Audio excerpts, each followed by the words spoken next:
sensation didn't go away after a few days. I went to a doctor. The diagnosis? Anxiety. The numbness was caused by the tension I held in my shoulders and neck. In that moment, I realized I needed a different job. I wanted to work in an office where I didn't have to bite down high levels of fear, anxiety, and frustration until they caused me physical pain.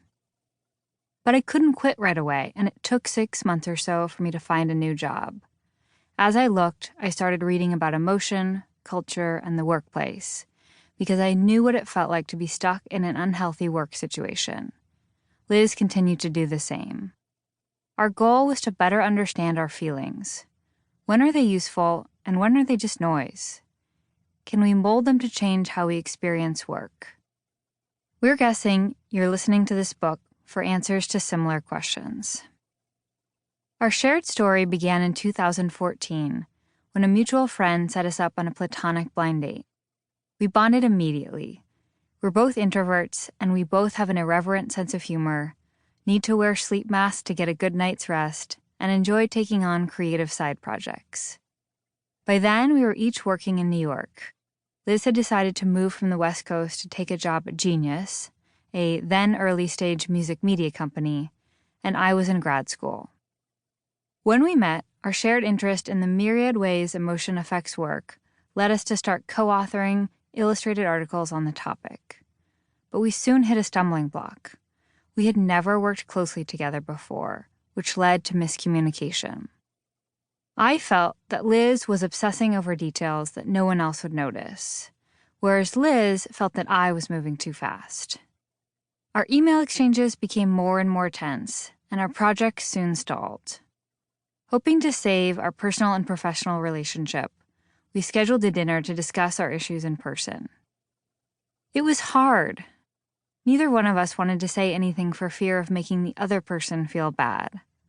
But our differences went deeper than our perennial coffee versus tea debate and needed to be brought out into the light. And to do that, we had to overcome our instinct to pretend feelings didn't matter. Had we not already been researching emotions at work, we probably wouldn't have given so much credence to our feelings, and we'd never have noticed that building trust always preceded our best creative teamwork. But since we were paying attention, we noticed how much emotion affected every part of our collaboration and the rest of our professional lives, like decision-making and employee-manager communication. That's because the future of work is emotional. No scripts exist for our most difficult professional interactions. When you hear the phrase emotion at work, you might think of career milestones, job interviews, salary negotiations, and annual reviews.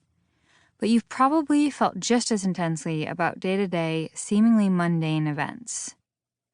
You're thrilled to receive an OK sign from the CEO in response to your Slack comment, and you're infuriated when a colleague interrupts you for the 5th time and you fret over whether you need to immediately reply to a work email that appears in your inbox on a Saturday evening. The forces that compel us to ignore our emotions at work must be combated. Modern work requires an ability to effectively harness emotion, but most of us have never learned how to do this in our professional lives. As we start to recognize the importance of soft skills, we're left wondering, is it possible to be too soft? How much emotion can we express before we come across as unprofessional? What if our authentic self is overwhelmed and anxious?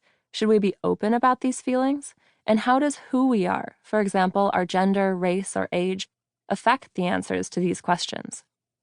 Suppression and avoidance might seem to be the easiest answers. Let's go back to checking our emotions at the door. But this attitude is counterproductive. Humans are emotional creatures, regardless of circumstance. By ignoring our feelings at work, we overlook important data and risk making preventable mistakes. We send emails that cause unnecessary anxiety, we fail to find work meaningful, and we burn out. We're guessing you've heard of emotional intelligence, or EQ, the ability to recognize and understand both how you and how those around you feel. You might even know that EQ is a better predictor of success in the workplace than IQ. But real achievement at work requires going one step beyond emotional intelligence. You need to learn to be reasonably emotional. This means matching how you communicate.